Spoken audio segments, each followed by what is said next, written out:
mom's part because I'm learning the language and I'm really trying to get her away from the trauma, so we're sorting it out, right? So I told her, like, Mom, you were really violent. That's really fucked up. So, like, you need to work that out. It damages your spirit. And she's all, and you know, and I'm like, and I understand you get this from novelas, you know, because you want to be like the badass, powerful mujer, and you know, there's a level of power. You know, my mom didn't see being intimate and caring. That wasn't power for her. For her was asserting her power in the household and asserting her power on the job. And if you didn't do things the way she wanted them, she will assert her power physically and emotionally. And a lot of times it wasn't caring. She wasn't like, oh, you know, she would beat you up for spilled milk. And as I feel like that as boys, I grew up with my cousins, and I see them, like, some of them are in jail now, some of them are like, you know, have babies, and I see them, and we grew up together, and it's really interesting, like, the different paths that we took, you know. How did I become a poet? And decided to write all these troubles down, and why is he in prison now, you know, and like, you know, now writing letters to me. And so it's really interesting because I feel like we grew up in the same household, but at the same time we process things differently, and that the stuff that was given to us, we sorted out differently.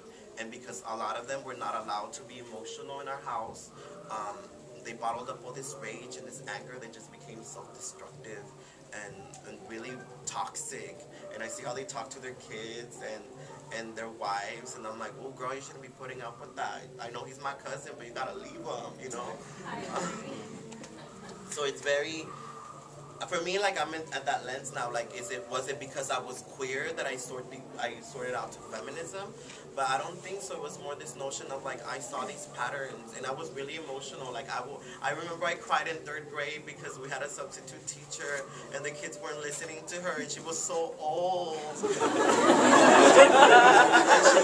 she was so fragile, and and she was this old white lady. I'm like, oh my God, this lady's too nice for this school.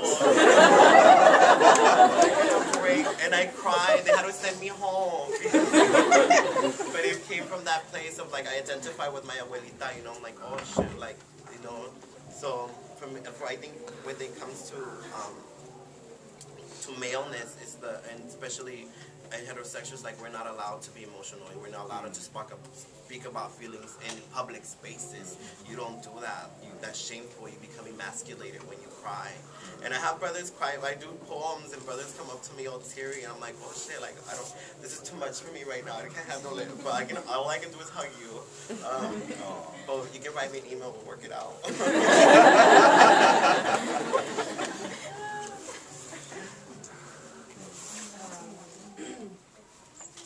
Say something? Yeah. Okay. Being born in the 70s, I mean, I feel like I grew up, I mean, okay, right now people are like trying to buy tickets to go see Prince, you know. I feel like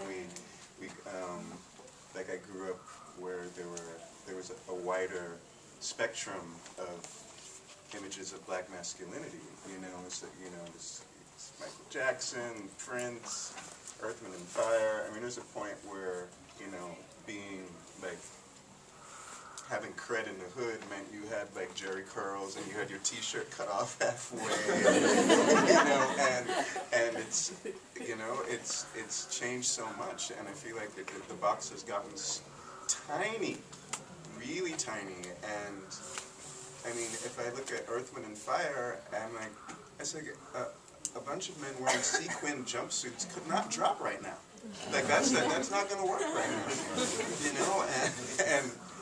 And so I wonder what happened. Like, what happened in relation to media, in relation to just black men, and why it's gotten so small.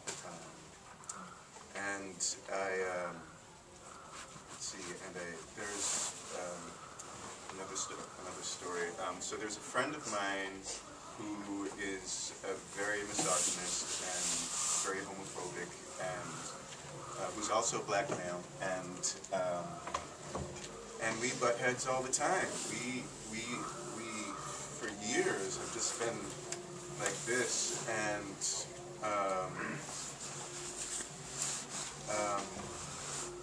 And he really struggles with his relationships as a hetero man who doesn't respect women. And this is the place where I really try to reach him, because him and I mean, we've known each other for years, so we can really talk and have very intimate discussions.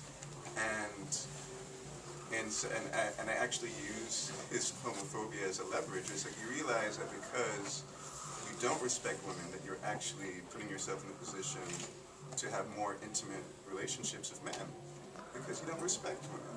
You know, I mean, you and I have a more loving relationship than you probably can have with any women, because you don't respect women. And so that's something that's slowly getting him over, but you know, I still have hope that, you know, we'll see.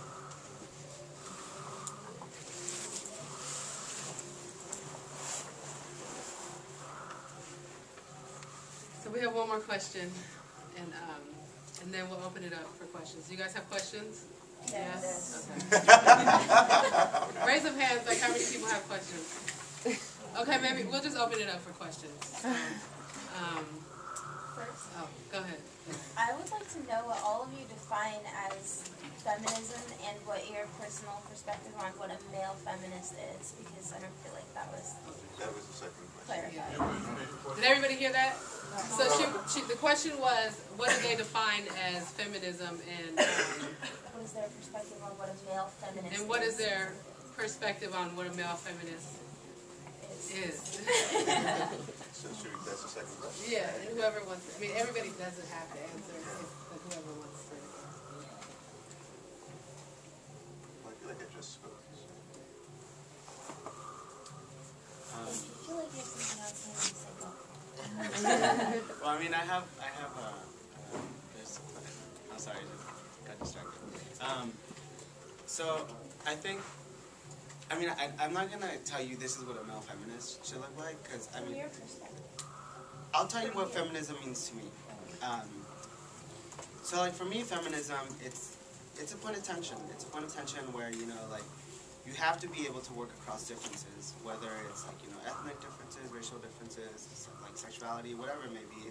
It's a point of tension where there's difference. Difference that has to be acknowledged, but in that difference, there's also histories. Histories that we as people of color have to learn to work and be able to collaborate across those differences. And in a sense, like, for me, that kind of tension also provides for new possibilities of masculinities. Masculinities that can be encompassing of queerness, masculinities that can be encompassing of different identities that, you know, are very excluded from quote-unquote manhood. And it's also that, like, understanding of solidarity, of being able to work with others, acknowledging their histories and acknowledging their differences.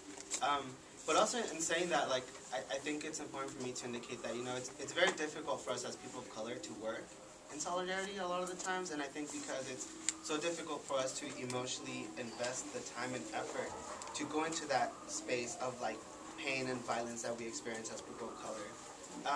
So for me, like, feminism, I mean, I'm not saying that's what a male feminist should look like, but for me, feminism, that's what it does. So it's like, you know, it's a work in progress. It's like a continual growth of just knowledge and being able to work with people collaboratively. So